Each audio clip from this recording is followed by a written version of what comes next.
Tales of the Texas Rangers, starring Joel McCrea as Ranger Jace Pearson. Texas, more than 260,000 square miles, and 50 men who make up the most famous and oldest law enforcement body in North America.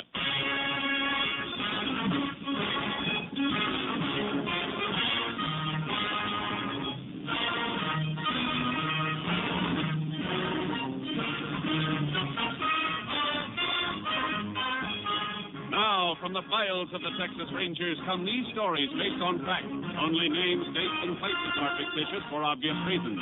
The events themselves are a matter of record.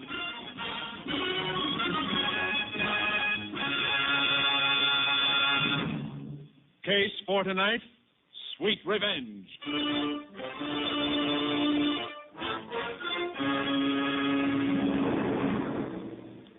It is 6:30 p.m., March 13th, 1944, at the ranch house of Judd Wilkins. It is raining heavily as Judd and Alva Briggs from a neighboring ranch finish their dinner. Yeah, rain's sure coming down, Judd. Yeah. You're welcome to stay the night here if you want to, Alva. Well, no, thanks. I got to get back to my own place tonight. Told the kid who's been doing my chores over there for the last 3 days I'd meet him in the morning to pay him. I sure appreciate you helping me and Billings vaccinate the cattle. I'm planning on doing the same for you at your place when you're ready. I'll be ready in a couple of days, I reckon. Yeah, wind must have blown open the... Hello, Judd. Blake. Yeah. Hello, Alva. Well, you don't seem none too happy to see me either, Judd. Well, no, it's just it's a big surprise you popping up this way after 2 years, boy. Of course I'm glad to see you. You're my brother, ain't you? Oh, yeah, Alva. Where's Callie? What? You heard me, Blake. Where's my daughter? Well, didn't you hear? Yeah, what? Callie and me. We split up, Alva. Split up? Yeah, in Dallas. I thought you knew. You get her to run away with you, and then when you're through with her, you toss her to one side. Alva, no, that ain't true. That ain't the way of it. Why, Alva, let go of me! Cut it out! Alva, cut it out! Take your hands off, Blake! Stop me now! Blake Wilkins, if you wasn't your pa's boy, away from me from now on. Judd? Yeah? How come Alva didn't know about Callie and me? Well, you see, Blake... I can understand Callie not wanting to write Alva about it, but I wrote here to Pa right after we split up. I told him the whole story in that letter. Callie was just using me to get away from home. She left me as soon as she found somebody else who could do her more good. I told all that in my letter to Pa. He and Alva was friends and neighbors. Now, how come Alva didn't know? Pa died last month, Blake. Yeah, I know. That's why I come home, Judd. I ran into a fellow in Lubbock the other day who told me. But Pa wasn't dead when I wrote that letter. I told him I was sorry about everything, that I wanted to come back home if he wanted me to. But I never heard from him, Judd. Why not? Blake, you're making me say something I don't want to say. Even though you and I are only half-brothers, I've always felt toward you like... What are you getting at, Judd? Well, hearing about you and Callie splitting up just now makes me feel pretty bad. It was part my fault. You mean because you encouraged me to run away with her? Yeah. You come to me asking advice. I told you on the QT I figured you had a right to your own life, but I sure didn't know it was going to turn Pa against you like it did. Turn him against me? Judd, I want to know what happened to that letter that I wrote Pa. All right, Blake. Pa wouldn't even open your letter, just threw it away. He what? Said he never wanted to see you or hear from you again. Well, Judd, that just doesn't sound like Pa. He just wouldn't say a thing like that about me. I know, boy. It's hard to believe. You and he always used to be so close. Of course, you was his own son. I wasn't, so it's natural for things to Judd, be that are you way. sure that Pa got my letter? Why, of course. I just told you, Blake. All right. What did Pa say in his will? Well, now, everything's taken care of, Blake. I want to know how it's taken care of, Judd. Will's in town. And go in as soon as we can. I'll show it to you. You got a pleasant surprise coming, kid. You know, it's sure going to be good having you home. You come at a good time, too. We need another hand here, and I'm not sure Al will ever be back to help after tonight. But having you back again, everything's going to be fine from now on. I'm not so sure. What do you mean? Alva, the way he feels about me. I don't like things like that. Oh. Well, don't you worry about Alva none, Blake. He'll get over it. You know, I think I'll take a horse and ride across to Alva's place. Tonight? Yeah. See if I can get things straightened out with him. Afterwards, I could stay on at the shack the rest of the night. It's about halfway. That way, I'd be out there to lend you a hand in the morning. the bed and food out the shack? Yeah, plenty of it. Okay, Blake, if you want to go. But if Alva don't listen to reason, don't you argue with him. And don't be afraid of him. He won't harm you as long as I'm alive and kicking. Yes, sir, Blake. I'll take care of you from now on.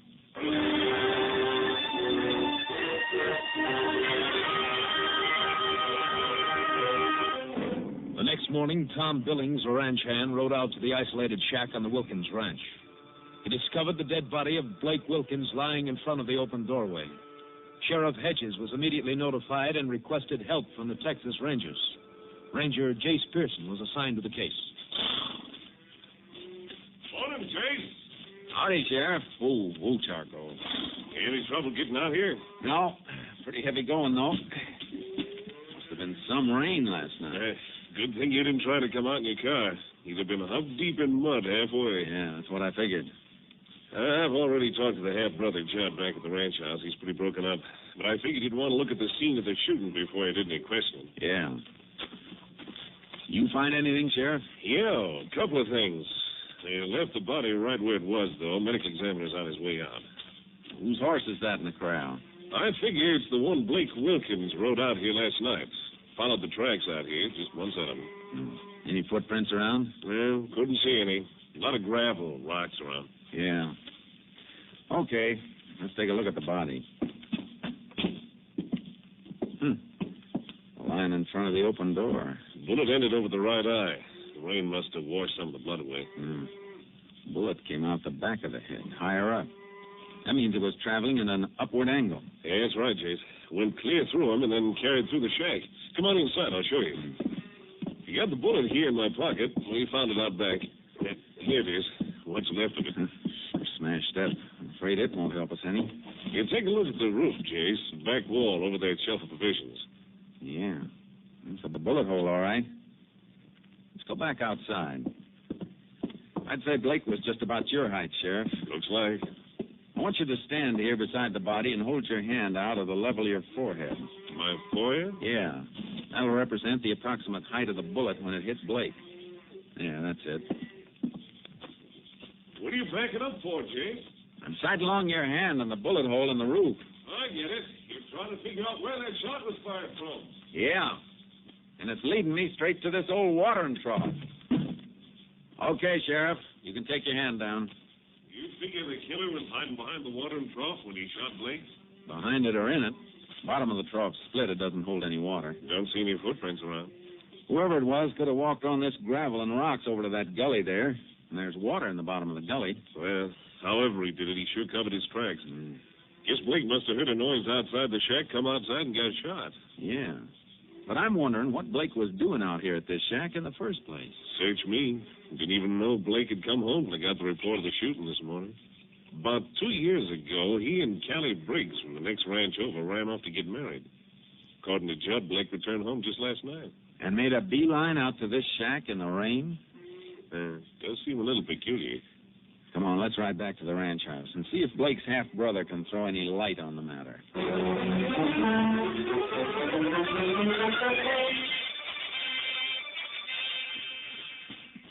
No doubt about it, Jace. That horse at the shack is the one Blake rode out there last night.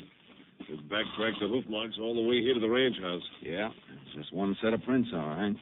Well, we thought it was heavy going for our horses this morning.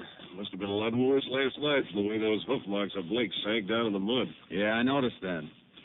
Yeah. Is that the half-brother on the back porch? Yeah, that's Judd Wilkins. Hey, oh, boy. Oh, Judd? Yeah, this is Ranger Pearson, Judd. He's in charge of the investigation of your brother's murder. Well, got any line on the killer so far, Ranger? Not much yet. As I understand it, Judd, your brother'd been away from home about 2 years. That's right. When did he get back? Walked in last night at supper time, about 6:30, I guess. Albert Briggs can verify the time for you. He's having supper with him. Any reason the time of Blake's return home should need verifying, Judd? No, I just figured you want all the facts straight, Ranger. Yeah. What happened when Blake walked in? Well, right after Blake walked in, Albert walked out. Oh? Why? When Blake told us he and Callie had split up, seems Albert didn't know anything about it. Neither did I, as a matter of fact, but Albert, being Callie's paw, took it pretty hard. Seemed to hold it against Blake. Guess he thought it was all Blake's fault. Matter of fact, I had to pull him away from Blake's throat. I see. Of course, the way Blake explained it to me later, it wasn't his fault at all. But Alva didn't wait for any explanation. How'd you feel about Blake coming home, Judd? Well, I reckon the way any brother'd feel. I told him I was glad he's back. It'd be good to have him help me with the ranch. Judd, there's one thing that's bothering me. Maybe you can throw a little light on it. Yeah, what is it, Ranger? How come your brother went out to that line shack the first night he got home? Well, I decided to ride over to Alva's and try to straighten things out with him. He said he'd stay at the shack the rest of the night so as he could give us a hand at the wedding in the morning, so off he rode. I see. What time was that? Around 7:30, I guess. What did you do after that? Me? Yeah. Let's see now. Around 9, I sent for my ranch hand, Tom Billings. Told him about Blake being back and also had him help me check some tally sheets. I'd say that was about 10:30 when we got through. Tom went on back to the bunkhouse? That's right, sir. And you? I turned in. You didn't leave the ranch house? Me? Well, no. Are you sure about that? Of course I'm sure. What are you getting at, Ranger? I'm just trying to get at the truth, Wilkins. Now, wait a minute. You think that maybe I killed Blake? I'm not thinking anything right now. I'm just asking questions. I don't like the kind of questions you're asking. Think I'd kill my own brother in cold blood? Take it easy, Judd. Look, Ranger, you know who discovered Blake's body? Tom Billings, my own ranch hand. Where can I find this ranch hand of yours, Tom Billings? He's waiting for you down at the bunkhouse. I told him to stick around in case you wanted to question him, Jace. Good. Let's have a talk with him, Sheriff. Whoever that skunk is, Ranger, I sure hope you get him. Thanks. What do you think, Jace? About Judd Wilkins? Yeah. I don't know, Sheriff. It's a pretty straightforward story, but listening to it, I somehow got the idea it was a little too straightforward. Almost like he might have been rehearsing it. Yeah. Sounded like that to me, too. Well, we'll check up on as much of his story as we can from Tom Billings. Here's the bunkhouse. Come on in. Howdy. Tom Billings? That's right, Ranger. I've been waiting for you. Them patching an old pair of jeans. You ain't had much of a seamstress, though. Oh, I don't know. Seems to me I've seen worse-looking patches than that. Billings, you're the one who discovered Blake Wilkins' body this morning, aren't you? Yeah. Almost lost my breakfast. Pretty bad sight. Who told you to ride out that way? Judd, he wanted me to meet Blake and get started with the vaccinations again. Check so far, Jace. Yeah. How about last night, Billings? Judd says he called you up to the ranch house. Yeah, he did. Wanted to tell me about Blake being back and have me help him check some tally sheets. What time did you go up? Right around 9 o'clock. And what time did you come back here? Oh, about 11:15. Rain had just stopped. I come back here to the bunkhouse and turned in. And then this morning you rode out to the line shack? That's right, Ranger. Okay. I guess that'll be all, Billings. Come on, Sheriff.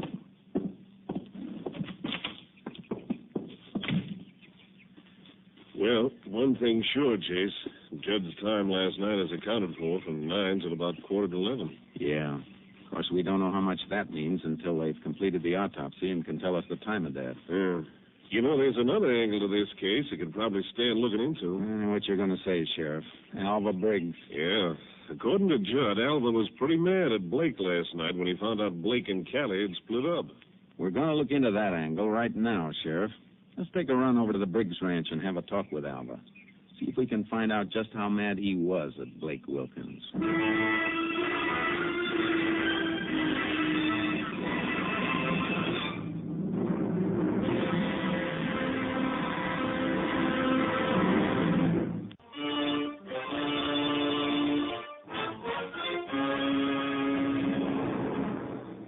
We drove over to Alva Briggs' ranch.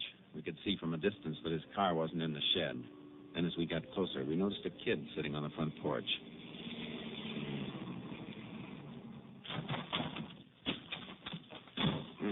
Who's that kid over there? Don't know, Chase. Morning. Looking for Alva Briggs. Oh, I thought I'm looking for Senor Briggs, Sheriff. What do you mean? Well, he's nowhere around. He told me to be here this morning and that he would pay me for feeding his chickens and horses. So I come this morning like he told me. I wait, but he don't come. Chase. Yeah. Looks like Alva Briggs got called away all of a sudden. I'm going to put out an all points wanted bulletin on him right now.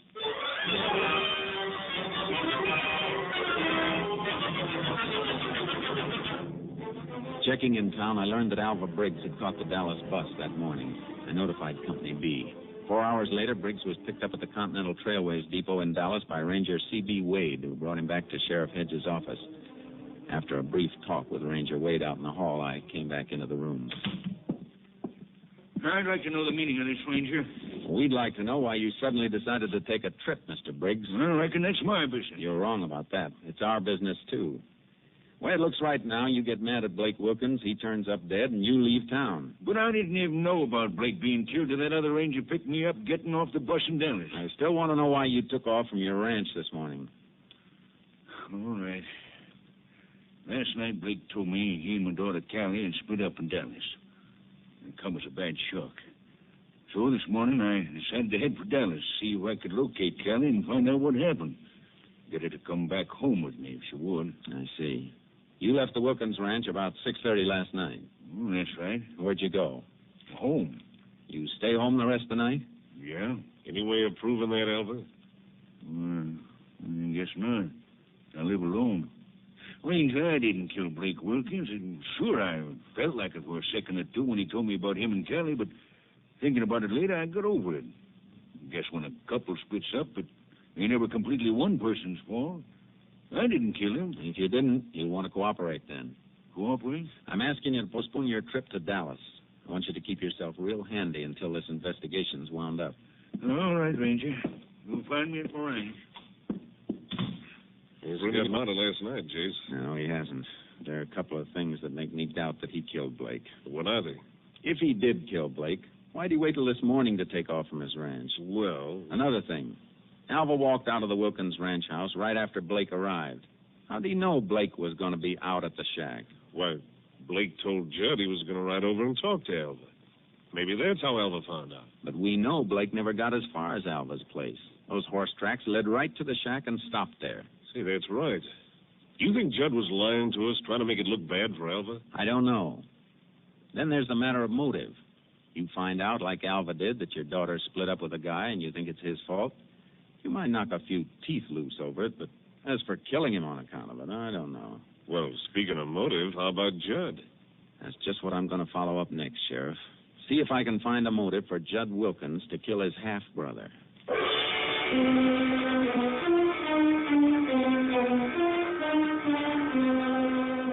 I checked into the background of the Wilkins family and found out about several instances of friction between the brothers. But Judd had always been envious of Blake. That started me thinking about the father's death and his will. The executor of the estate was a lawyer named Sam Farris. Sheriff and I dropped in to see him in his office. Yes, Ranger. The will's in probate, but I'm very familiar with the terms and provisions of it. What are they? It was a sort of a peculiar will. I told old man Wilkins at the time he made it that it might not stand up in court. I had him change it a little, but I'm still not sure it's valid. Of course, it doesn't matter much now, Blake being dead. Incidentally, I suppose you questioned Judd about the shooting? Yeah, I have, Mr. Farris. Why do you ask? Because of the way the will read. Oh? Just how does it read? If Blake returned home of his own accord any time during the probate period, the land, the buildings, and the stock were his. Chase? That's very interesting, Mr. Farris. What provision was made for Judd? He was to get 25% of the profits from the ranch, and if Blake didn't show up before the probate period was up, Judd would get the whole thing. I tried to talk old man Wilkins into setting it up as a trust fund. Boiling it down then, Mr. Farris, if Blake came back of his own accord, the place was his, and Judd, in effect, would be working for him. Well, that's about the size of it. Well, Chase, that should do it, all right. We know Judd was always envious of Blake, so now up pops Blake to take the ranch away from him. Yeah, there's our motive, all right. Mr. Farris, you got a copy of that will? Yes, but I'm afraid I couldn't turn over my copy to you, Ranger. Okay, we'll look over the original at the courthouse, Sheriff. I want to study that will.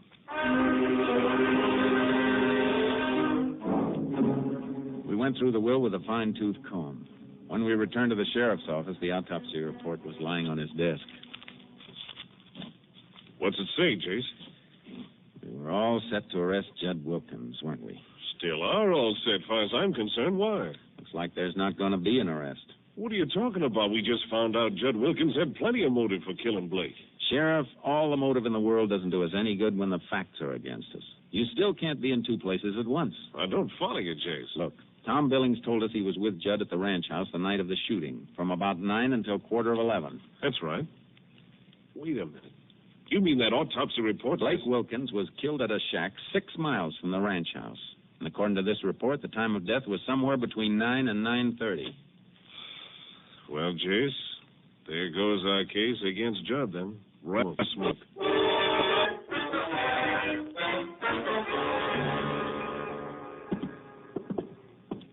Jace, hanged if I see what good this is doing us. We've gone over this shack just like we did before. You had me hold my hand up again, you sighted along it to the bullet hole in the wall, and we're still no further along than we were. I know it, Sheriff. Only thing I can figure is that we don't have all the facts in the case yet. Maybe somebody else we don't know about shot Blake. I think we've already got all the important facts, Sheriff. Hey, wait a minute. What is it? Take a look at this sugar bowl, Sheriff. It was right under the bullet hole. I don't see anything the matter with it. Now look at the sugar inside it. Nothing the matter with that either. Yeah. Well, that's the point, Sheriff. Huh? You ever see sugar that's had a little water dropped on it? Why, sure, it gets sort of crusty. And stays that way. Yeah, but I... Remember what Tom Billings told us? That the rain stopped about 11:15? Blake was shot between 9 and 9:30.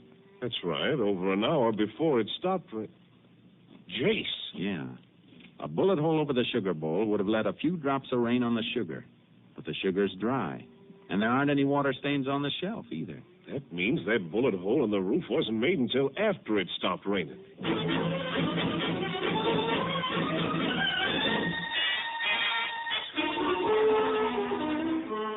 We headed for the ranch house. Judd was nowhere in sight, which suited me fine at the moment. We eased inside the house. I didn't find what I was looking for in the front room, so we went up into the bedroom. What do you figure on finding up here, Jace? I think I've already found it, Sheriff. Calendar on the wall. Looks like it's hanging mighty high. Yeah. Let's take a look behind it.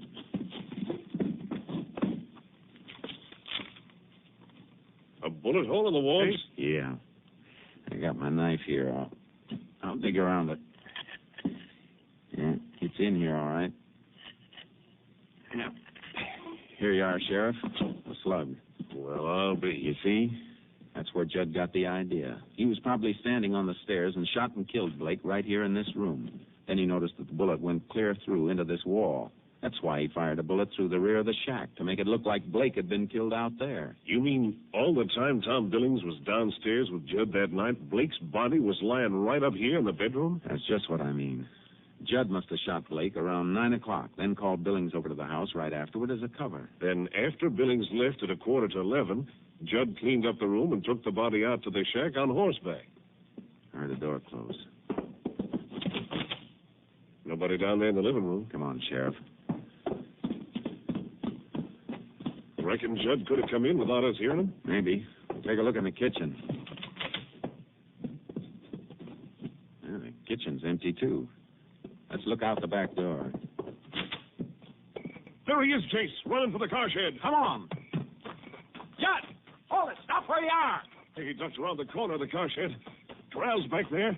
He might be trying for a horse. We'll see as soon as we get around this corner. Freeze! Take cover, Sheriff. Shot came from the bunkhouse. Probably ducked in there to get a gun. Judd! This won't do you any good. Come on out of there. He's gone plumb crazy trying to shoot it out with both of us. Judd! I'll give you just 1 minute to come out of that bunkhouse with your hands in the air. You want me to come in here and get me, Ranger? I don't have to, Judd. I'm going to send for you.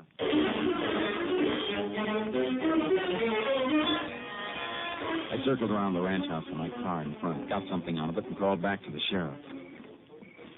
A tear gas bomb. Yeah. This is your last chance, Judd. There's my answer, Ranger. Okay.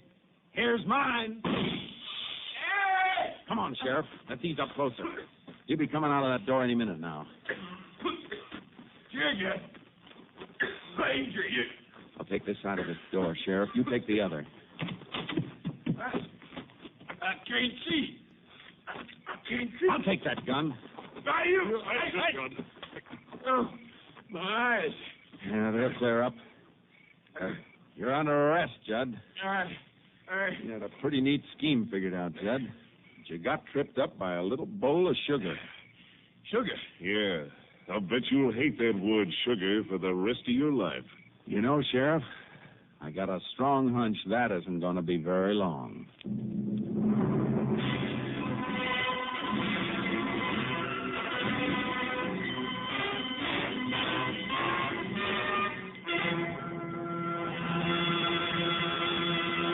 Judd Wilkins was tried and convicted of the murder of his brother Blake.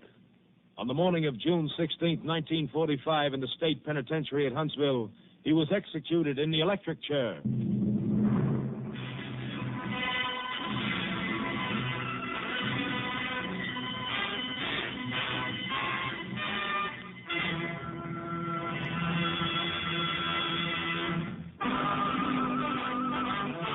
Next week, Joel McCrea in another authentic reenactment of a case from the files of the Texas Rangers.